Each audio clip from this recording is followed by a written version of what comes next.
Friends, welcome to my YouTube channel hackathon study point. Friends, आज मैं आप सभी लोगों के लिए very most important general science लेके आया हूँ। फ्रेंड्स, ये सभी प्रतियोगी परीक्षाओं के लिए महत्वपूर्ण है। For all competitive exam is very most important. चलिए शुरुआत करते हैं आज का पहला क्वेश्चन है दोस्तों, मोटर कारों में हेडलाइट की चकाचौंध को हटाने के लिए किसका प्रयोग किया जाता है? क्वेश्चन को आप अच्छे प्रकार से नोट करिएगा। मैं 1 से 2 बार बोल दिया करूंगा और आंसर सहित। क्लियर? मैं एक बार फिर से बोल दे रहा हूं दोस्तों, मोटर कारों में हेडलाइट की चकाचौंध को हटाने के लिए किसका प्रयोग किया जाता है? तो दोस्तों आपका जवाब, आपका उत्तर होगा पोलेराइट। आइए इसको थोड़ा व्याख्या समझ लेते हैं।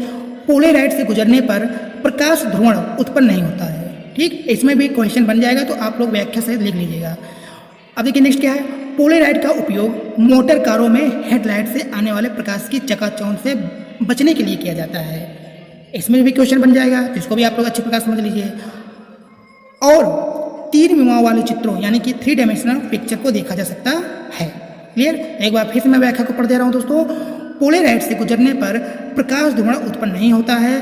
पोलेराइट का उपयोग मोटर कारों में हेडलाइट से आने वाले प्रकाश की चकाचौंध से बचने के लिए किया जाता है और 3 विमाओं वाले चित्रों यानी कि 3 डायमेंशनल पिक्चर देखा जा सकता है। क्लियर? चलिए नेक्स्ट क्वेश्चन देखते हैं दोस्तों। 3D फिल्में देखने के लिए प्रयोग किए जाने वाले चश्मों में होते हैं। Very most important this question for all competitive exam. मेरे कहने का मतलब है ये सभी प्रतियोगी परीक्षाओं का ये महत्वपूर्ण है। ठीक, तो यहाँ देखिए दोस्तों, ये एसएससी एग्जाम में आया हुआ क्वेश्चन है। देखिए क्वेश्चन जैसे कह रहा है कि 3D फिल्में देखने के लिए प्रयोग किए जाने वाले चश्मों में होते हैं, तो किसका प्रयोग किया जाता है? तो आपका जवाब, आपका उत्तर होगा दोस्तों पोलेराइट। क्या होगा दोस्तों? पोलेराइट। आइए इस प्रश्न को व्याख्या से समझते हैं। पोलेराइट का प्रयोग चश्मों में 3D फिल्में देखने के लिए किया जाता है। क्लियर? इसको अच्छे प्रकार से नोट कर लीजिए। Very most important. पोलेराइट का प्रयोग चश्मों में 3D फिल्में देखने के लिए किया जाता है। क्लियर? आइए नेक्स्ट क्वेश्चन पर चलते हैं। पृथ्वी पर दूरस्थ वस्तुओं को देखने के लिए प्रयुक्त उपकरण कौन सा है? एक बार फिर से बोल दे रहा हूं दोस्तों, पृथ्वी पर दूरस्थ वस्तुओं को देखने के लिए प्रयुक्त उपकरण कौन सा है? क्वेश्चन को अगर आप 1 से 2 बार पढ़ लेंगे तो क्वेश्चन समझ जाएंगे और इसका जो आंसर बताऊंगा उसको भी आप लोग नोट कर लीजिएगा और 2 से 3 बार इसको पढ़िएगा। क्लियर? तो देखिए दोस्तों, इसका जवाब, इसका उत्तर होगा पार्थिव दूरदर्शक। क्लियर? आइए नेक्स्ट क्वेश्चन पे चलते हैं दोस्तों। शब्द इंसोलेशन का अर्थ क्या है?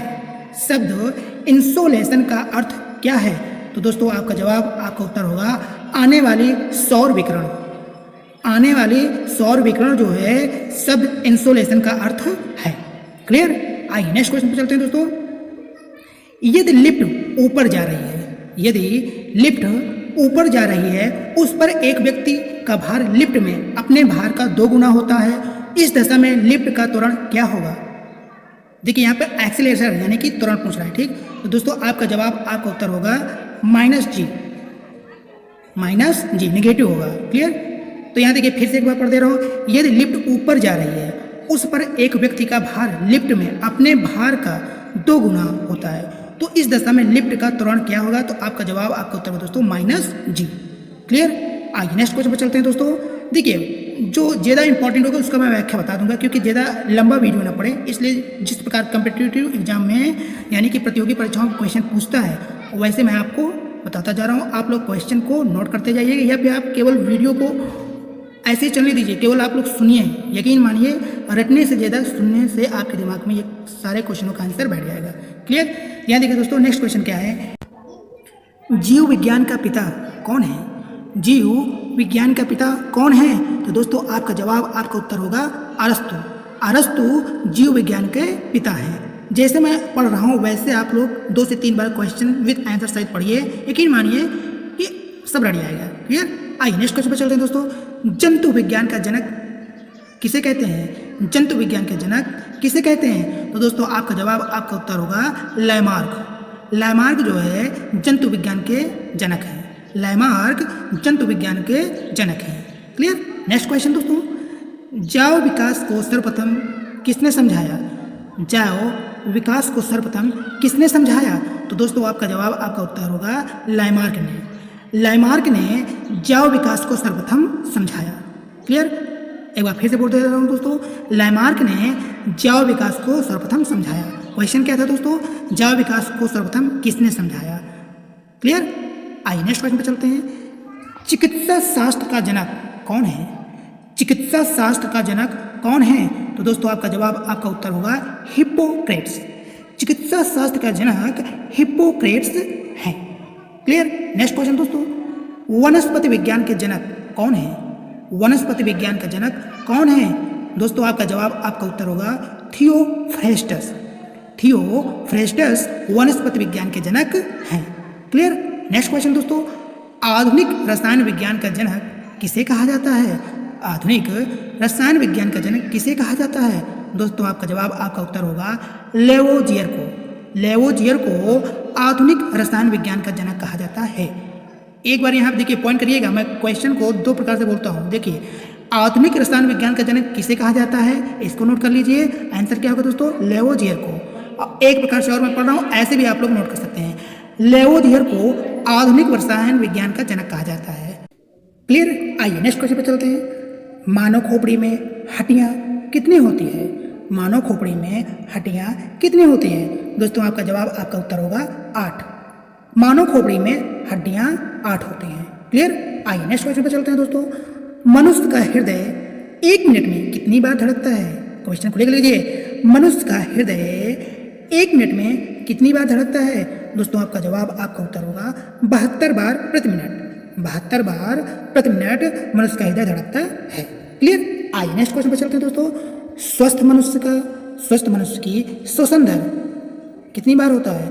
स्वस्थ मनुष्य की श्वसन दर कितनी है, तो आपका जवाब, आपका उत्तर होगा दोस्तों 16 से 18 बार। 16 से 18 बार स्वस्थ मनुष्य की श्वसन दर होता है। क्लियर। आइए नेक्स्ट क्वेश्चन पे चलते हैं दोस्तों। मस्तिष्क का वजन होता है। मस्तिष्क का वजन होता है, तो आपका जवाब, आपका उत्तर होगा दोस्तों 1350 ग्राम। मस्तिष्क का वजन कितना होता है दोस्तों, 1350 ग्राम। क्लियर। आइए नेक्स्ट क्वेश्चन पे चलते हैं दोस्तों। शरीर का सबसे बड़ी हड्डी, शरीर का सबसे बड़ी हड्डी कौन सी है। शरीर की सबसे बड़ी हड्डी कौन सी है, तो आपका जवाब, आपका उत्तर होगा दोस्तों फीमर। ये कहाँ पाया जाता है दोस्तों, जांघ में। ऐसे भी आ सकता है। तो जिस प्रकार प्रतियोगी परीक्षाओं में, कॉम्पिटिटिव एग्जाम में क्वेश्चन बनेगा, मैं आप लोगों को बता दे रहा हूँ। तो आपसे निवेदन है कि आप जब भी मेरा वीडियो देखिए तो पेन कापी लेके बैठिए और क्वेश्चन और आंसर दोनों को नोट करते जाइए। क्लियर। एक बार फिर से पढ़ दे रहा हूँ। शरीर का सबसे बड़ी हड्डी कौन सी है, तो आपका जवाब, आपका उत्तर होगा दोस्तों फीमर, जो कहाँ पाया जाता है, जांघ में। क्लियर। आइए नेक्स्ट क्वेश्चन चलते हैं दोस्तों।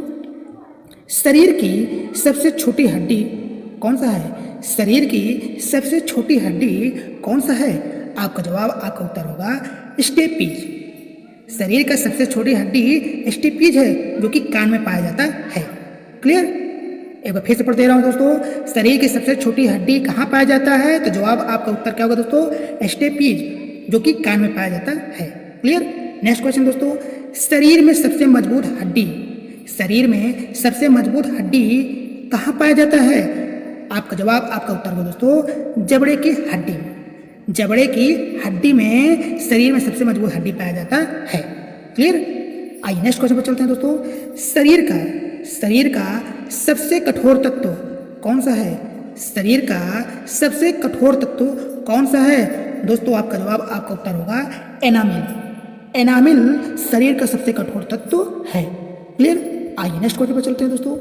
मनुष्य के सौंदर्य का अध्ययन क्या कहलाता है। मनुष्य के सौंदर्य का अध्ययन क्या कहलाता है, आपका जवाब, आपका उत्तर होगा टेलोलॉजी। टेलोलॉजी मनुष्य के सौंदर्य का अध्ययन कहलाता है। क्लियर। Next question. शरीर का ताप नियंत्रक है।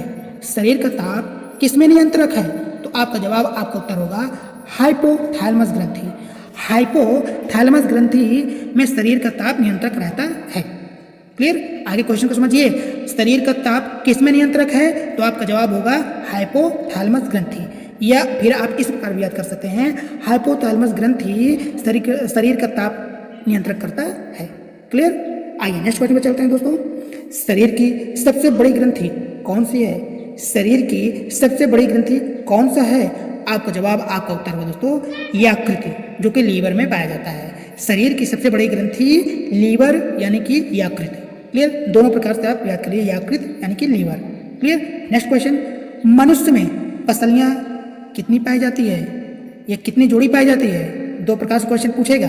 मनुष्य में पसलियाँ कितनी पाई जाती हैं या कितनी जोड़ी पाई जाती है? तो आपका जवाब, आपका उत्तर होगा 12 जोड़ी। क्या होगा दोस्तों? 12 जोड़ी। नोट कर लीजिए, मनुष्य में पसलियाँ कितनी पाई जाती है? तो जवाब आपका उत्तर होगा 12 जोड़ी। या ऐसे क्वेश्चन पूछ लेगा, मनुष्य में पसलियाँ कितनी जोड़ी पाया जाता है? तो आपका जवाब, आपका उत्तर होगा दोस्तों 12 जोड़ी। क्लियर? नेक्स्ट क्वेश्चन दोस्तों, शरीर में हड्डियाँ की कुल संख्या कितनी होती है? शरीर में हड्डियों की कुल संख्या कितनी होती है? आपका जवाब, आपका उत्तर होगा दोस्तों 206, 206। क्लियर? नेक्स्ट क्वेश्चन दोस्तों, मांसपेशियों की कुल संख्या कितनी होती है? मांसपेशियों की कुल संख्या कितनी होती है? आपका जवाब, आपका उत्तर होगा दोस्तों 650 लगभग, यानी कि 650 में। क्लियर?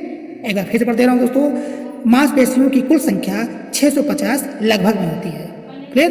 नेक्स्ट क्वेश्चन दोस्तों, मस्तिष्क का बड़ा भाग क्या है? मस्तिष्क का बड़ा भाग क्या कहलाता है? ऐसे भी क्वेश्चन पूछ लेगा। देखिए, मैं फिर से पढ़ दे रहा हूँ, मस्तिष्क का बड़ा भाग क्या है या फिर मस्तिष्क का बड़ा भाग क्या कहलाता है? तो आपका जवाब, आपका उत्तर दोस्तों प्रमस्तिष्क। प्रमस्तिष्क, या ऑप्शन में ये भी दिया रहेगा सेरेब्रम, तो दोनों नोट कर लीजिए। मस्तिष्क का बड़ा भाग, जो आंसर होगा दोस्तों वो ये है प्रमस्तिष्क या सेरेब्रम। प्रमस्तिष्क या सेरेब्रम मस्तिष्क का सबसे बड़ा भाग होता है। क्लियर? नेक्स्ट क्वेश्चन दोस्तों, शरीर में प्रचुर मात्रा में पाया जाने वाला तत्व कौन सा है? शरीर में प्रचुर मात्रा में पाया जाने वाला तत्व कौन सा है? आपका जवाब, आपका उत्तर होगा दोस्तों कार्बन। कार्बन जो है शरीर में प्रचुर मात्रा में पाया जाने वाला तत्व है। क्लियर? नेक्स्ट क्वेश्चन दोस्तों, मानव का विकास इतिहास परंपराओं से संबंधित विषय क्या कहलाता है? मैं एक बार फिर से पढ़ दे रहा हूँ दोस्तों, मानव का विकास इतिहास परंपराओं से संबंधित विषय क्या कहलाता है? आपका जवाब, आपका उत्तर होगा दोस्तों anthropology. Anthropology. Clear? Next question दोस्तों, रसायन विज्ञान का जनक कौन है? Very very most important this question for all competitive exam. मेरे कहने का मतलब ये सभी प्रतियोगी परीक्षाओं के लिए महत्वपूर्ण प्रश्न है। क्लियर? रसायन विज्ञान का जनक कौन है या रसायन विज्ञान के जनक किसे कहते हैं? तो दोस्तों आपका जवाब, आपका उत्तर होगा दोस्तों लेबोजियर। लेबोजियर को रसायन विज्ञान का जनक कहा जाता है। क्लियर? आइए नेक्स्ट क्वेश्चन पर चलते हैं दोस्तों। गैसों के विसरण के नियम का प्रतिपादन किसने किया था? क्वेश्चन को समझ लीजिए और इसको नोट करते जाइएगा, मैं आपसे बार बार कहता हूँ। क्लियर? गैसों के विसरण के नियम का प्रतिपादन किसने किया था? आपका जवाब, आपका उत्तर होगा दोस्तों ग्राहम ने। ग्राहम ने गैसों के विसरण के नियम का प्रतिपादन किया था। क्वेश्चन क्या था दोस्तों? गैसों के विसरण के नियम का प्रतिपादन किसने किया? तो आपका जवाब, आपका उत्तर होगा दोस्तों ग्राहम ने। लेकिन इस क्वेश्चन को आप ऐसे भी पढ़ सकते हैं आंसर से, ग्राहम ने गैसों के विसरण के नियम का प्रतिपादन किया था। ग्राहम ने गैसों के विसरण के नियम का प्रतिपादन किया था। क्लियर? नेक्स्ट क्वेश्चन दोस्तों, ग्रहों के गति के नियम का प्रतिपादन किसने किया था? ग्रहों के गति के नियम का प्रतिपादन किसने किया था? आपका जवाब, आपका उत्तर होगा दोस्तों जॉन्स केपलर ने। जॉन्स केपलर ने। आप इसको इस प्रकार भी पढ़ सकते हैं आंसर सहित, जॉन्स केपलर ने ग्रहों के गति के नियम का प्रतिपादन किया था। जॉन्स केपलर ने ग्रहों के गति के नियम का प्रतिपादन किया था। ऐसे ही आप 2 से 3 बार क्वेश्चन आंसर सहित पढ़िए, यकीन मानिए कि क्वेश्चन के सारे आंसर आपके दिमाग में बैठ जाएगा। क्लियर? नेक्स्ट क्वेश्चन दोस्तों, E बराबर MC स्क्वायर का समीकरण किसने दिया था? E बराबर MC स्क्वायर का समीकरण किसने दिया था? आपका जवाब, आपका उत्तर है दोस्तों आइंस्टीन ने। क्लियर? इसको आप ऐसे भी पढ़ सकते हैं, E = MC स्क्वायर इक्वेशन किसने दिया था?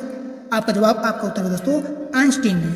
आइंस्टीन ने E = MC स्क्वायर का समीकरण दिया था। क्लियर? नेक्स्ट क्वेश्चन दोस्तों, जड़त्व के नियम की खोज किसने किया? जड़त्व के नियम की खोज किसने किया था? आपका जवाब, आपका उत्तर हो दोस्तों गैलीलियो ने। गैलीलियो ने जड़त्व के नियम की खोज किया था। इस क्वेश्चन को आप ऐसे भी याद कर सकते हैं, गैलीलियो ने जड़त्व के नियम की खोज किया था। क्वेश्चन मैंने कैसे बोला था, जड़त्व के नियम की खोज किसने किया? आपका जवाब, आपका उत्तर हुआ गैलीलियो ने। लेकिन आप ऐसे भी पढ़ सकते हैं आंसर से, जब क्वेश्चन और आंसर लिखने के बाद आप इसको इस प्रकार भी पढ़ सकते हैं, गैलीलियो ने जड़त्व के नियम की खोज किया। क्लियर? नेक्स्ट क्वेश्चन दोस्तों, गुरुत्वाकर्षण के नियमों का प्रतिपादक किसने किया? गुरुत्वाकर्षण के नियमों का प्रतिपादन किसने किया था?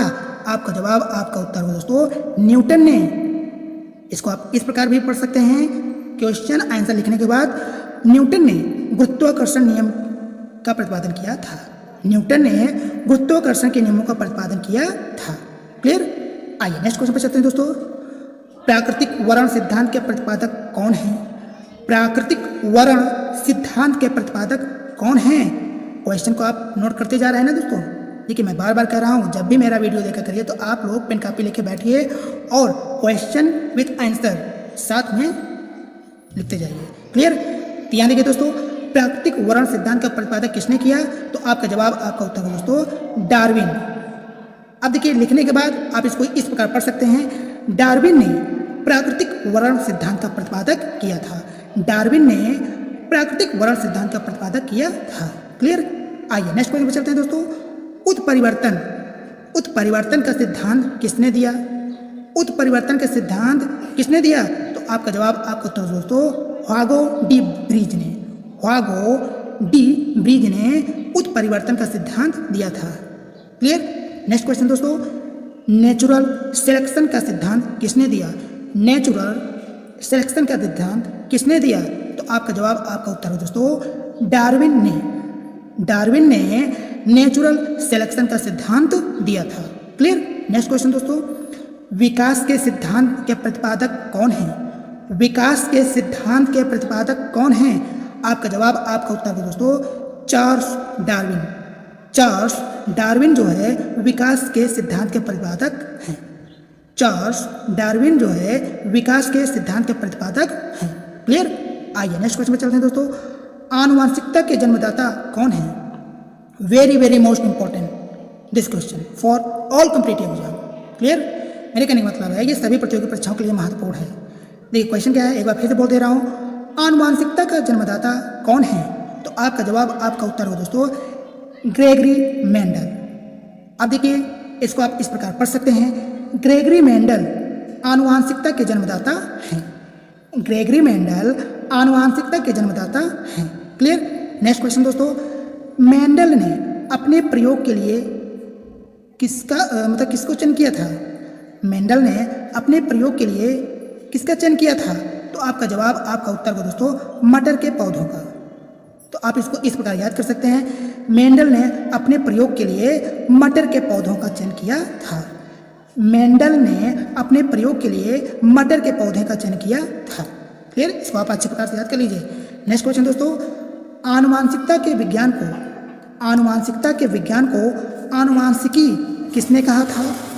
आनुवांशिकता के विज्ञान को आनुवांशिकी किसने कहा था? आपका जवाब, आपका उत्तर है दोस्तों डब्ल्यू वाटसन ने। डब्ल्यू वाटसन ने आनुवांशिकता के विज्ञान को आनुवांशिकी कहा था।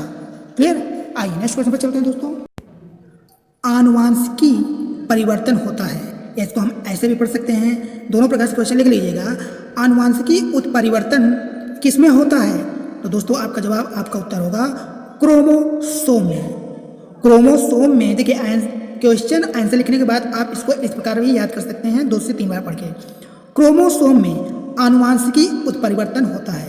क्रोमोसोम में आनुवांशिकी उत्परिवर्तन होता है। क्लियर? आइए नेक्स्ट क्वेश्चन पर चलते हैं दोस्तों। सर्वप्रथम जीन शब्द का प्रयोग किसने किया था? बहुत बढ़िया क्वेश्चन है, इसको नोट कर लीजिए।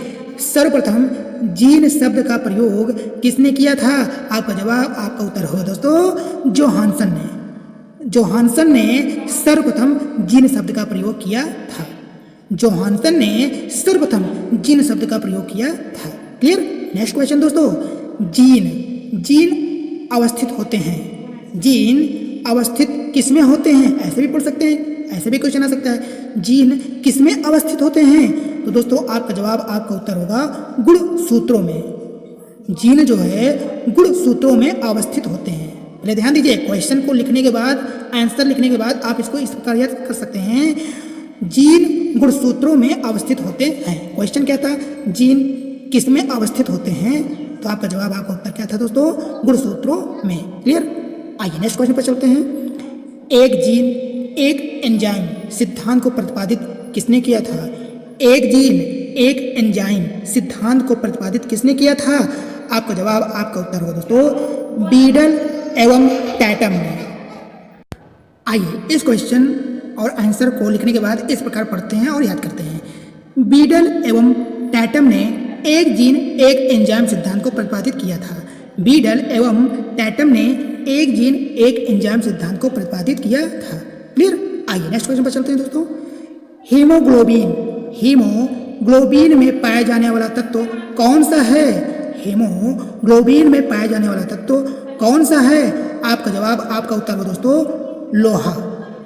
लोहा जो है हीमोग्लोबिन में पाया जाने वाला तत्व है। क्लियर? आइए नेक्स्ट क्वेश्चन पर चलते हैं। हीमोग्लोबिन यौगिक है, हीमोग्लोबिन यौगिक है, तो आपका जवाब, आपका उत्तर हो दोस्तों प्रोटीन का। या क्वेश्चन ऐसे भी आ जाएगा प्रतियोगी परीक्षाओं में, कभी एग्जाम में, हीमोग्लोबिन किसका यौगिक है? तो आपका जवाब, आपका उत्तर हो दोस्तों प्रोटीन का। क्लियर? आइए नेक्स्ट क्वेश्चन पर चलते हैं दोस्तों। खून थक्का नहीं जमता है, खून थक्का नहीं जमता है, तो आपका जवाब, आपका उत्तर क्या होगा दोस्तों? हीमोफीलिया रोग में। हीमोफीलिया रोग में खून थक्का नहीं जमता है, उनका थक्का नहीं जमता है। क्लियर? आइए नेक्स्ट क्वेश्चन पर चलते हैं दोस्तों। शरीर के अंदर रक्त को जमने से रोकता है, या ऐसे भी क्वेश्चन पूछ लेगा, शरीर के अंदर रक्त को जमने से कौन रोकता है? तो आपका जवाब, आपका उत्तर होगा दोस्तों हेपारिन नामक प्रोटीन। एक बार फिर से मैं बोल दे रहा हूं दोस्तों, शरीर के अंदर रक्त को जमने से कौन रोकता है? तो आपका जवाब, आपका उत्तर होगा दोस्तों हेपारिन नामक प्रोटीन। हेपारिन नामक प्रोटीन जो है शरीर के अंदर रक्त को जमने से रोकता है। क्लियर? आइए नेक्स्ट क्वेश्चन पर चलते हैं दोस्तों। हेपारिन नामक प्रोटीन का उत्पादन किसमें होता है? हेपारिन नामक प्रोटीन का उत्पादन किसमें होता है? आपका जवाब, आपका उत्तर होगा दोस्तों यकृत द्वारा। यकृत द्वारा हेपारिन नामक प्रोटीन का उत्पादन होता है। आइए नेक्स्ट क्वेश्चन पर चलते हैं दोस्तों। रक्त को थक्का जमने में कौन सहायक होता है? रक्त को थक्का जमने में कौन सहायक होता है? आपका जवाब, आपका उत्तर हो दोस्तों प्लेटलेट्स। प्लेटलेट्स रक्त को थक्का जमने में सहायक होता है। देखिए क्वेश्चन आंसर लिखने के बाद आप इसको इस प्रकार भी पढ़ के याद कर सकते हैं। प्लेटलेट्स रक्त को थक्का जमने में सहायक होता है। प्लेटलेट्स रक्त को थक्का जमने में सहायक होता है। 2 से 3 बार क्वेश्चन विद आंसर सहित पढ़िए, सारे क्वेश्चन का आंसर आपके दिमाग में बैठ जाएगा। क्लियर? आइए नेक्स्ट क्वेश्चन पर चलते हैं दोस्तों। और एक बात ध्यान दीजिए, अगर आपके पास टाइम नहीं है, आप कुछ वर्क कर रहे हैं, तो आप केवल वीडियो को चला के केवल रख दीजिए। यकीन मानिए सुनने से सारे क्वेश्चन का आंसर आपको याद हो जाएगा। क्लियर? आइए नेक्स्ट क्वेश्चन पर चलते हैं दोस्तों। प्लेटलेट्स की मृत्यु होती है, कहने का मतलब है प्लेटलेट्स की मृत्यु किसमें होती है? तो आपका जवाब, आपका उत्तर। देखिए क्वेश्चन को समझिएगा, मैं 2 प्रकार से बोला हूँ। प्लेटलेट्स की मृत्यु होती है, ऐसे भी क्वेश्चन पूछ लेगा कॉम्पिटिटिव एग्जाम में, या फिर ऐसे पूछेगा प्लेटलेट्स की मृत्यु किसमें होती है? तो दोनों क्वेश्चन का आंसर एक ही होगा दोस्तों, वो ये है। इसका आंसर होगा दोस्तों, इसका जवाब होगा प्लीहा में। अब देखिए क्वेश्चन आंसर लिखने के बाद आप इसको इस प्रकार याद कर सकते हैं। प्लीहा में प्लेटलेट्स की मृत्यु होती है। प्लीहा में प्लेटलेट्स की मृत्यु होती है। क्लियर? नेक्स्ट क्वेश्चन दोस्तों। रक्त का थक्का जमने में सहायक विटामिन कौन सा है? रक्त का थक्का जमने में सहायक विटामिन कौन सा है? दोस्तों आपका जवाब, आपका उत्तर होगा विटामिन के। विटामिन के। क्वेश्चन आंसर लिखने के बाद आप इसको इस प्रकार याद कर सकते हैं। विटामिन के रक्त का थक्का जमने में सहायक विटामिन है। विटामिन के रक्त का थक्का जमने में सहायक विटामिन है। क्लियर? नेक्स्ट क्वेश्चन दोस्तों। रुधिर का तरल भाग होता है। रुधिर का तरल भाग कौन सा होता है? 2 प्रकार से क्वेश्चन पूछेगा। रुधिर का तरल भाग होता है, या फिर ऐसे पूछ लेगा रुधिर का तरल भाग कौन सा होता है? तो आपका जवाब, आपका उत्तर होगा दोस्तों प्लाज्मा। क्लियर? आइए नेक्स्ट क्वेश्चन पर चलते हैं दोस्तों। रक्त का कितना प्रतिशत भाग प्लाज्मा होता है? रक्त का कितना प्रतिशत भाग प्लाज्मा होता है? तो आपका जवाब, आपका उत्तर होगा दोस्तों 55%, 55%। क्लियर? 55% या 55%, दोनों प्रकार से आप याद करिए, हिंदी इंग्लिश दोनों मीडियम में। तो इसको आप इस प्रकार याद कर सकते हैं। रक्त का 55% भाग प्लाज्मा होता है। क्लियर? नेक्स्ट क्वेश्चन है दोस्तों। पदार्थ की चतुर्थ अवस्था कौन सा होता है? पदार्थ की चतुर्थ अवस्था कौन सा होता है? तो दोस्तों आपका जवाब, आपका उत्तर होगा प्लाज्मा। अब देखिए क्वेश्चन और आंसर लिखने के बाद आप इसको इस प्रकार भी पढ़ सकते हैं और याद भी कर सकते हैं। प्लाज्मा पदार्थ की चतुर्थ अवस्था होती है। प्लाज्मा पदार्थ की चतुर्थ अवस्था होता है। क्लियर? एक बार फिर से पढ़ लीजिए, प्लाज्मा पदार्थ की चतुर्थ अवस्था होता है। क्लियर? आइए नेक्स्ट क्वेश्चन पे चलते हैं दोस्तों। रक्त में पाए जाने वाली धातु है, या ऐसे भी क्वेश्चन आ जाएगा। देखिए क्वेश्चन क्या कह रहा है, रक्त में पाए जाने वाली धातु है, या ऐसे भी क्वेश्चन आएगा, रक्त में पाए जाने वाली धातु कौन सा है? तो आपका जवाब, आपका उत्तर होगा दोस्तों लोहा। क्लियर? अब देखिए आप इसको इस प्रकार पढ़ के याद कर सकते हैं, लोहा रक्त में पाई जाने वाली धातु है। लोहा रक्त में पाई जाने वाली धातु है। क्लियर? नेक्स्ट क्वेश्चन दोस्तों, खून का रंग लाल किसके कारण होता है? खून का रंग लाल किसके कारण होता है? आपका जवाब, आपका उत्तर होगा दोस्तों हीमोग्लोबिन के कारण।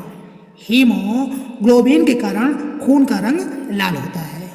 एक बार फिर से बोल दे रहा हूं दोस्तों, हीमोग्लोबिन के कारण खून का रंग लाल होता है। क्लियर?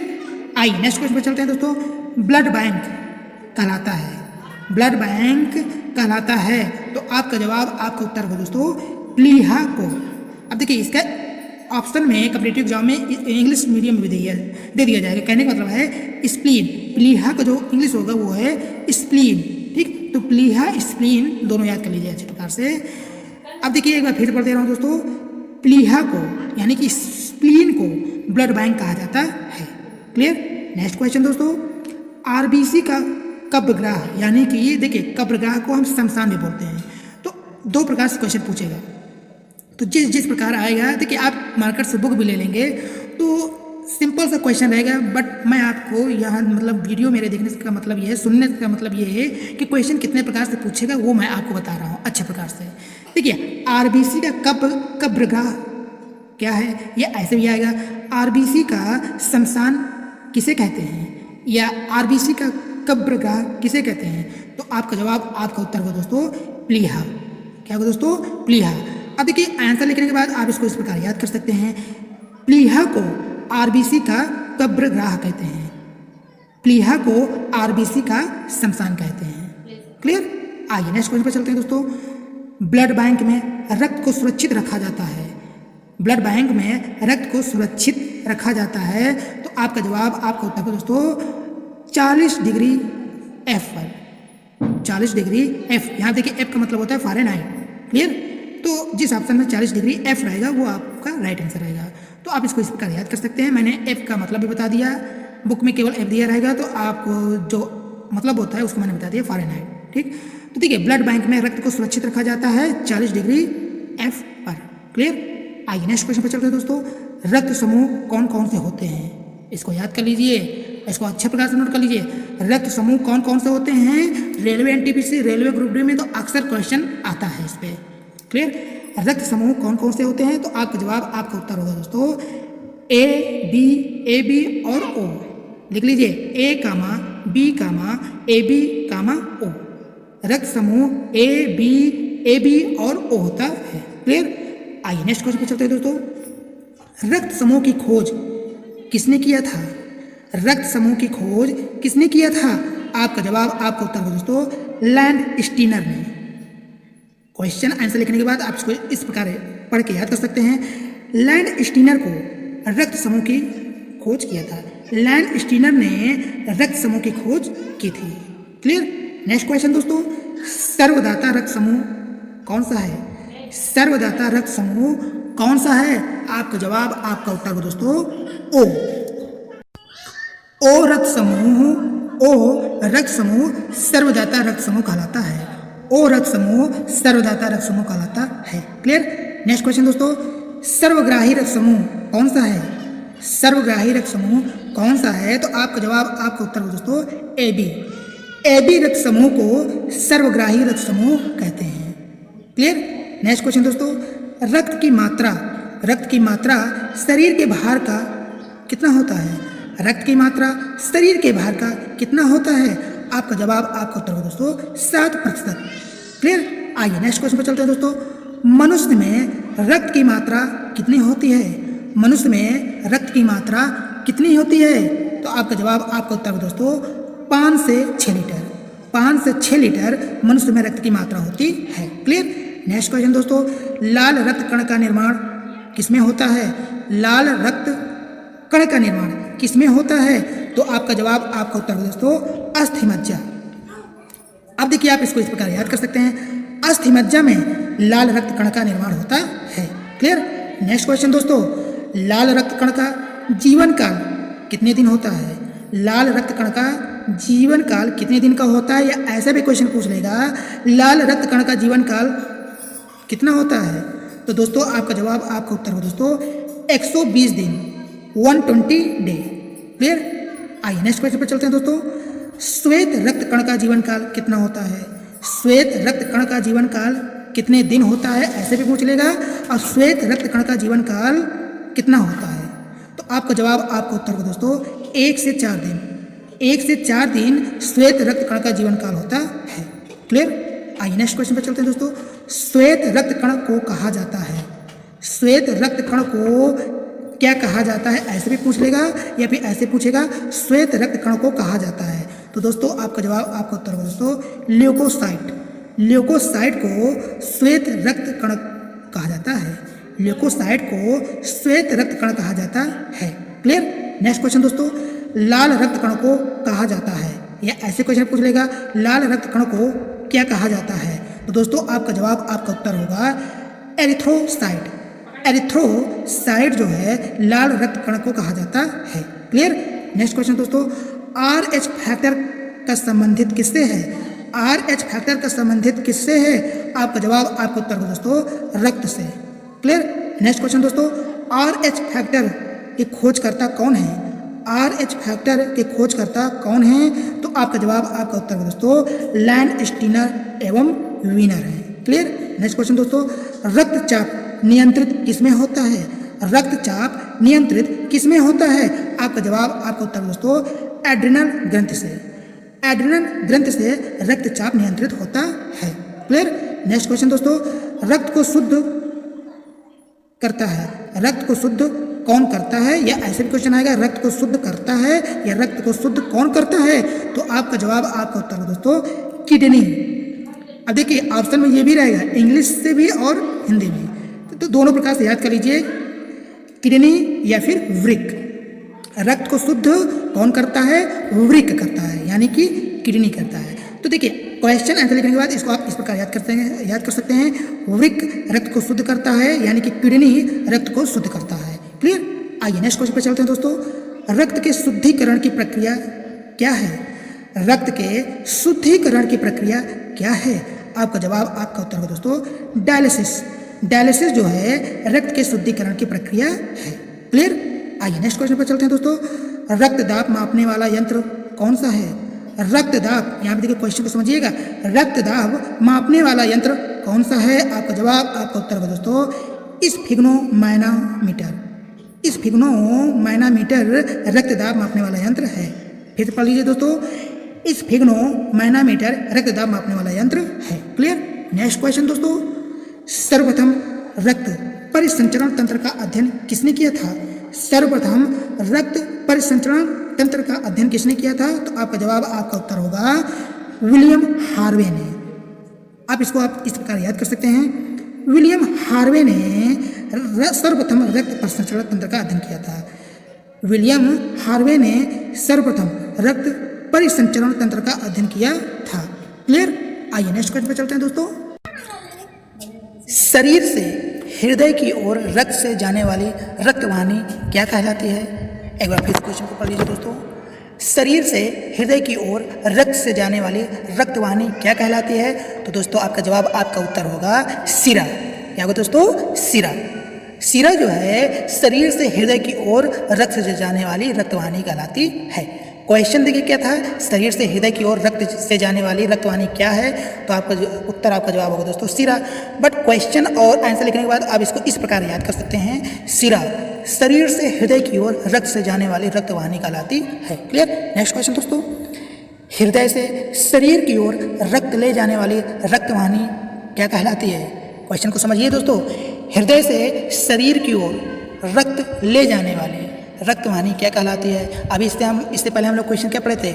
शरीर से, अब क्या है? हृदय से। क्लियर?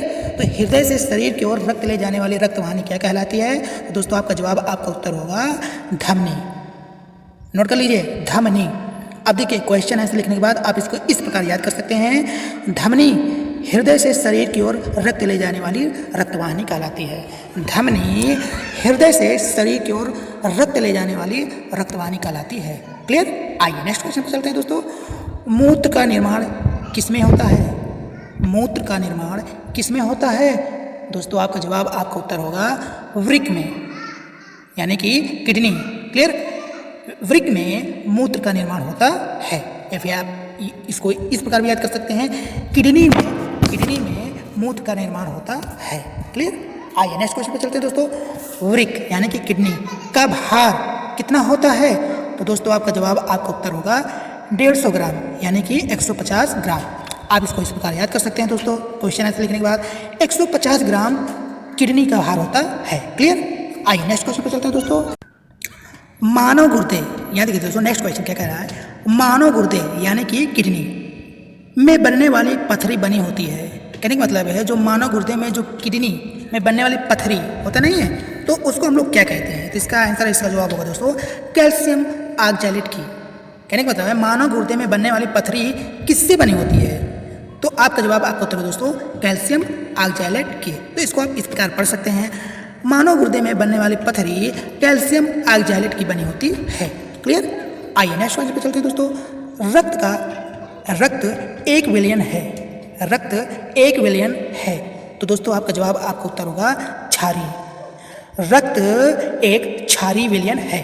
देखिए क्वेश्चन क्या था दोस्तों, समझिए, रक्त 1 बिलियन है, रक्त 1 बिलियन है, तो आपका जवाब, आपका उत्तर क्या होगा दोस्तों? क्षारीय। अब लिखने के बाद आप इसको इस प्रकार याद कर सकते हैं, रक्त एक क्षारीय विलयन है, रक्त एक क्षारीय विलयन है। क्लियर? आइए नेक्स्ट क्वेश्चन पे चलते हैं दोस्तों। रक्त का पीएच मान कितना होता है? रक्त का पीएच मान कितना होता है? तो दोस्तों आपका जवाब, आपका उत्तर होगा 7.4, यानी कि 7.4। क्लियर? रक्त का पीएच मान 7.4 होता है। एक बार फिर पढ़िए, रक्त का पीएच मान 7.4 होता है। क्लियर? आइए नेक्स्ट क्वेश्चन पे चलते हैं दोस्तों। सामान्य मनुष्य का रक्तचाप कितना होता है? सामान्य मनुष्य का रक्तचाप कितना होता है? तो दोस्तों आपका जवाब, आपका उत्तर होगा 120/80। 120/80 सामान्य मनुष्य का रक्तचाप होता है। क्लियर? आइए नेक्स्ट क्वेश्चन पे चलते हैं दोस्तों।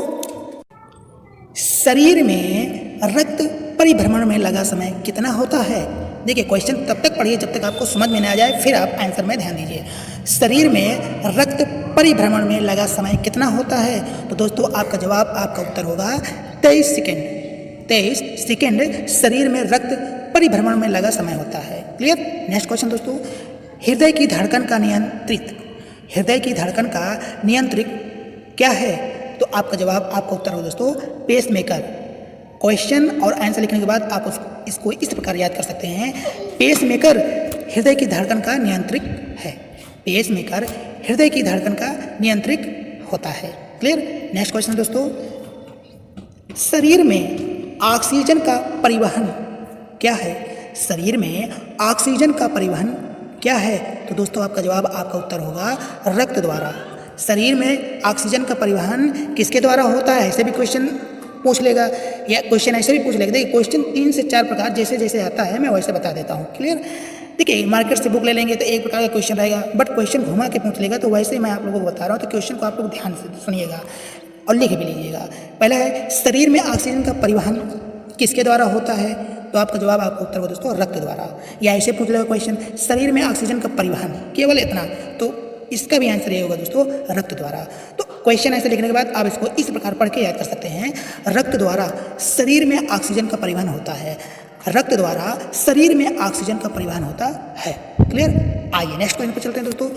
पित्त होता है, पित्त होता है। तो देखिए आपका जवाब, आपका उत्तर क्या होगा दोस्तों?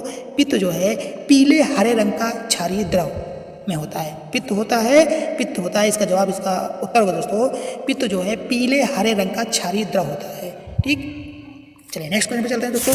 पित्त यानी कि बाइल, पित्त बाइल का पीएच मान, अगर आपसे पूछ लिया जाए पित्त का पीएच मान कितना होता है, तो दोस्तों आपका जवाब, आपका उत्तर होगा दोस्तों 7.7 यानी कि 7.7। क्लियर, 7.7 पित्त यानी कि बाइल का पीएच मान होता है। क्लियर।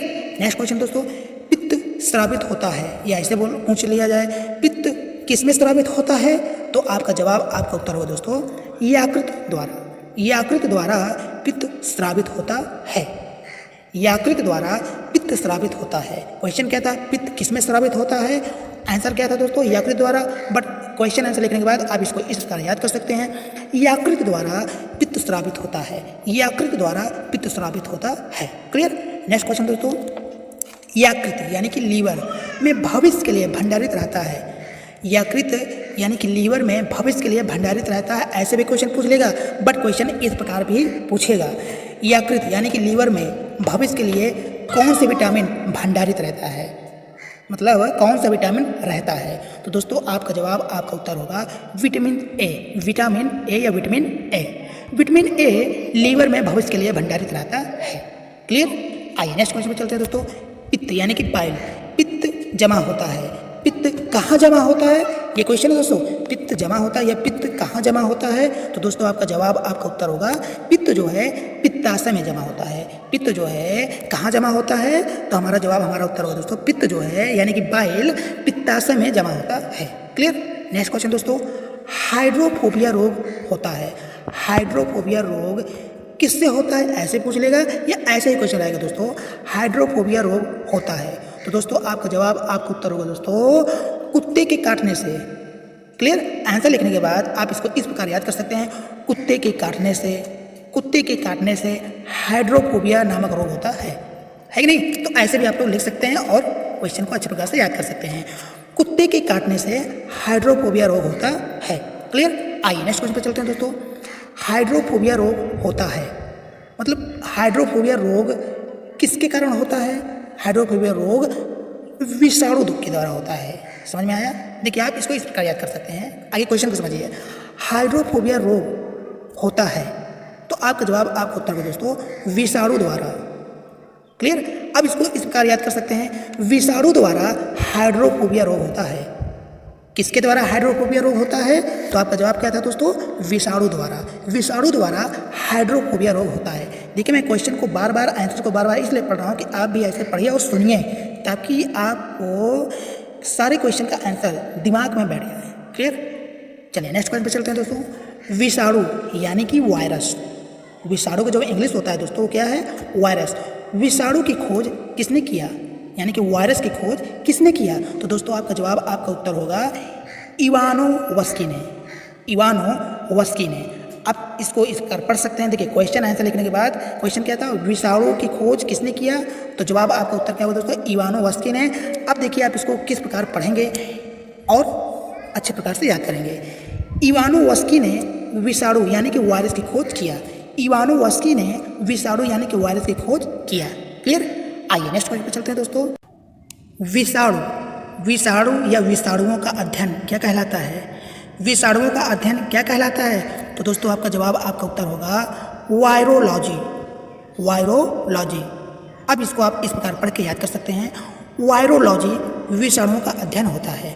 वायरोलॉजी विषाणुओं का अध्ययन होता है। क्लियर। आइए नेक्स्ट क्वेश्चन पे चलते हैं दोस्तों, रानीखेत बीमारी किससे फैलती है, रानीखेत बीमारी किसके द्वारा फैलती है। देखिए दो प्रकार से क्वेश्चन मैं बोल दे रहा हूँ, रानीखेत बीमारी किससे फैलती है, रानीखेत बीमारी किसके द्वारा फैलती है, ये ऐसे भी क्वेश्चन पूछ लेगा, रानीखेत बीमारी फैलती है, केवल इतना। तो दोस्तों आपका जवाब, आपका उत्तर होगा दोस्तों वायरस द्वारा। क्लियर। देखिए मैं अभी तक जितने भी क्वेश्चन उसको मैं 2 से 3 प्रकार से पढ़ता हूँ, ताकि आपको प्रतियोगी परीक्षाओं में, कॉम्पिटिटिव एग्जाम में कहीं भी दिक्कत ना पड़े। ठीक। तो देखिए यही क्वेश्चन को देख लीजिए कि रानीखेत बीमारी कैसे फैलती है, रानीखेत बीमारी किसके द्वारा फैलती है, रानीखेत बीमारी फैलती है, तो 3 प्रकार से मैंने क्वेश्चन बोल दिया। तो दोस्तों आपका जवाब, आपका उत्तर होगा दोस्तों वायरस द्वारा। वायरस द्वारा। क्लियर। नेक्स्ट क्वेश्चन है दोस्तों, जंतुओं में होने वाली फूट एंड माउथ रोग होता है, या ऐसे भी क्वेश्चन पूछ लेगा। देखिए ये पहला क्वेश्चन है और किस प्रकार पूछेगा, जंतुओं में होने वाले या होने वाली फूट एंड माउथ रोग किससे होता है, ये किसके कारण होता है? तो दोस्तों आपका जवाब, आपका उत्तर होगा विषाणु के द्वारा, विषाणु के द्वारा। नोट कर लिए। अब देखिए, अब इसको आप इस प्रकार पढ़ के याद कर सकते हैं। जंतुओं में होने वाली फूट एंड माउथ रोग विषाणु के कारण होता है। जंतुओं में होने वाली फूट एंड माउथ रोग जो है विषाणु के कारण होता है। क्लियर? आइए नेक्स्ट क्वेश्चन पे चलते हैं दोस्तों। नेक्स्ट क्वेश्चन है कवकों का अध्ययन, कवकों का अध्ययन क्या कहलाता है? या ऐसे क्वेश्चन पूछ लेगा, कवकों का अध्ययन क्या कहलाता है या कवकों का अध्ययन कहलाता है? तो दोस्तों आपका जवाब, आपका उत्तर होगा दोस्तों माइकोलॉजी। नोट कर लिए। अब देखिए, इसको आप इस प्रकार पढ़ के याद कर सकते हैं क्वेश्चन आंसर लिखने के बाद। माइकोलॉजी में कवकों का अध्ययन किया जाता है, माइकोलॉजी में कवकों का अध्ययन किया जाता है। क्लियर? नेक्स्ट क्वेश्चन दोस्तों, शैवालों का अध्ययन क्या कहलाता है? शैवालों का अध्ययन क्या कहलाता है? तो दोस्तों आपका जवाब, आपका उत्तर होगा फाइकोलॉजी। फाइकोलॉजी में शैवालों का अध्ययन कहलाता है। फाइकोलॉजी में शैवालों का अध्ययन किया जाता है, ऐसे भी पढ़ सकते हैं। क्लियर? मैं एक बार फिर बता दे रहा हूँ, क्वेश्चन क्या था? शैवालों का अध्ययन क्या कहलाता है? तो आपका जवाब, आपका उत्तर होगा फाइकोलॉजी। और क्वेश्चन आंसर लिखने के बाद आप इसको इस प्रकार पढ़ सकते हैं, फाइकोलॉजी में शैवालों का अध्ययन किया जाता है। फाइकोलॉजी में शैवालों का अध्ययन किया जाता है। 2 से 3 बार पढ़िए, क्वेश्चन विद आंसर आपके दिमाग में बैठ जाएगा। क्लियर? नेक्स्ट क्वेश्चन दोस्तों, शैवालों की कोशिका भित्ति, शैवालों की कोशिका भित्ति किसकी बनी होती है? क्वेश्चन को समझिए। शैवालों की कोशिका भित्ति, कोशिका भित्ति किसकी बनी होती है? तो दोस्तों आपका जवाब, आपका उत्तर होगा सेल्यूलोज की। सेल्यूलोज की शैवालों की कोशिका भित्ति बनी होती है। क्लियर? आइए नेक्स्ट क्वेश्चन पर चलते हैं दोस्तों। जीवाणु यानी कि बैक्टीरिया, जीवाणु का जो अंग्रेजी होता है वो होता है बैक्टीरिया। तो जीवाणु की खोज यानी कि बैक्टीरिया की खोज किसने किया? बैक्टीरिया की खोज किसने किया? जीवाणु की खोज किसने किया? तो दोस्तों आपका जवाब, आपका उत्तर होगा ल्यूएनहॉक ने, ल्यूएनहॉक ने। अब देखिए, इसको आप इस प्रकार पढ़ के याद कर सकते हैं। क्वेश्चन आंसर लिखने के बाद आप इसको इस प्रकार 2 से 3 बार पढ़िए। ल्यूएनहॉक ने जीवाणु यानी कि बैक्टीरिया की खोज किया। ल्यूएनहॉक ने जीवाणु बैक्टीरिया की खोज किया। क्लियर? नेक्स्ट क्वेश्चन दोस्तों, ध्वनि, ध्वनि का वेग सर्वाधिक होता है, या ऐसे भी पढ़ सकते हैं, ध्वनि का वेग सर्वाधिक किसमें होता है? देखिए, क्वेश्चन जिस प्रकार पूछेगा उतने प्रकार से मैं क्वेश्चन बोलूँगा, आंसर एक ही होगा। क्लियर? तो देखिए क्वेश्चन क्या है, ध्वनि का वेग सर्वाधिक किसमें होता है? अब इसी क्वेश्चन को ऐसे भी प्रतियोगी परीक्षाओं में, कॉम्पिटिटिव एग्जाम में पूछ सकता है, ध्वनि का वेग सर्वाधिक होता है। क्लियर? तो देखिए इसका जवाब, इसका उत्तर होगा दोस्तों ठोस में, यानी कि सॉलिड। ठोस मीन्स क्या होता है? ठोस का जो इंग्लिश होता है क्या होता है? सॉलिड। क्लियर? तो ध्वनि का वेग सर्वाधिक ठोस में होता है। ध्वनि का वेग सर्वाधिक किसमें होता है? तो आपका जवाब क्या होगा दोस्तों? ठोस, यानी कि सॉलिड। क्लियर? नेक्स्ट क्वेश्चन दोस्तों, ध्वनि की गति, ध्वनि की गति धीमी होती है। ध्वनि की गति धीमी किसके कारण होती है? ऐसे भी पढ़ सकते हैं, ध्वनि की गति धीमी किसके कारण होता है? तो आपका जवाब, आपका उत्तर होगा दोस्तों हवा के कारण। क्लियर? नेक्स्ट क्वेश्चन दोस्तों, ध्वनि की चाल होती है, ध्वनि की चाल कितनी होती है? ध्वनि की चाल कितनी होती है? तो दोस्तों आपका जवाब, आपका उत्तर होगा 760 मील प्रति घंटा। 700 यानी कि 760 मील प्रति घंटा। एक बार फिर पढ़िए, ध्वनि की चाल कितनी होती है? तो आपका जवाब, आपका उत्तर होगा 760 मील प्रति घंटा। क्लियर? नेक्स्ट क्वेश्चन दोस्तों, हवा में ध्वनि का वेग कितना होता है? हवा में ध्वनि का वेग कितना होता है? तो आपका जवाब, आपका उत्तर होगा दोस्तों 332 मीटर प्रति सेकेंड। 332 मीटर प्रति सेकेंड। इसको आप डायरेक्टली याद कर लीजिए। अगर आपको पूर्तिया व्याख्या सहित पढ़ना है तो आप मेरे चैनल को सब्सक्राइब करें, और उसमें सारे वीडियो पड़े हुए हैं साइंस पर आधारित। बहुत ही मैंने कोई वीडियो बना के डाल दिया यूट्यूब पे, तो आप लोग देखिएगा। क्लियर? अब नेक्स्ट क्वेश्चन क्या है दोस्तों, ध्वनि तीव्रता की इकाई क्या है? Very very most important this question for all competitive exam. मेरे कहने का मतलब ये सभी प्रतियोगी परीक्षाओं के लिए महत्वपूर्ण है। क्वेश्चन क्या है दोस्तों, ध्वनि तीव्रता की इकाई क्या है? तो दोस्तों आपका जवाब, आपका उत्तर होगा डेसिबल। डेसिबल ध्वनि तीव्रता की इकाई है। डेसिबल ध्वनि तीव्रता की इकाई है। क्लियर? नेक्स्ट क्वेश्चन है दोस्तों, हवा का वाष्प घनत्व होता है, हवा का वाष्प घनत्व कितना होता है? ऐसे भी पूछ लेगा, या ऐसे आएगा, हवा का वाष्प घनत्व कितना होता है? तो आपका जवाब, आपका उत्तर दोस्तों 14.4 यानी कि 14.4। क्लियर? नेक्स्ट क्वेश्चन दोस्तों, प्रकाश वर्ष किसका मात्रक है? प्रकाश वर्ष किसका मात्रक है? तो दोस्तों आपका जवाब, आपका उत्तर होगा दूरी का।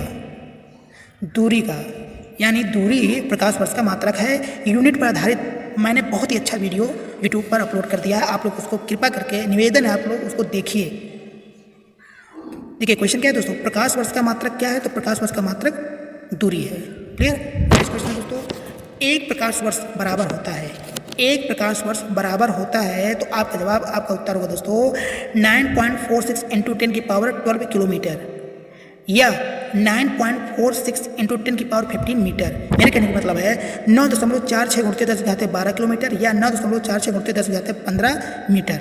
किलोमीटर के मीटर में परिवर्तित कर दिया गया है, तो 10⁻12 से 10⁻15 हो गया है। तो एक बार नोट कर लीजिए, एक प्रकाश वर्ष बराबर होता है, तो आपका जवाब, आपका उत्तर होगा दोस्तों 9.46 गुणित 10⁻12 किलोमीटर। अगर ये नहीं है, ऑप्शन में मीटर में दिया है, तो आपका यही हो जाएगा 9.46 गुणित 10 की घात में परिवर्तन हो जाएगा, क्योंकि किलोमीटर से मीटर में परिवर्तित होगा, तो उसका जो पावर होगा 12×3=15, 10⁻15 हो जाएगा।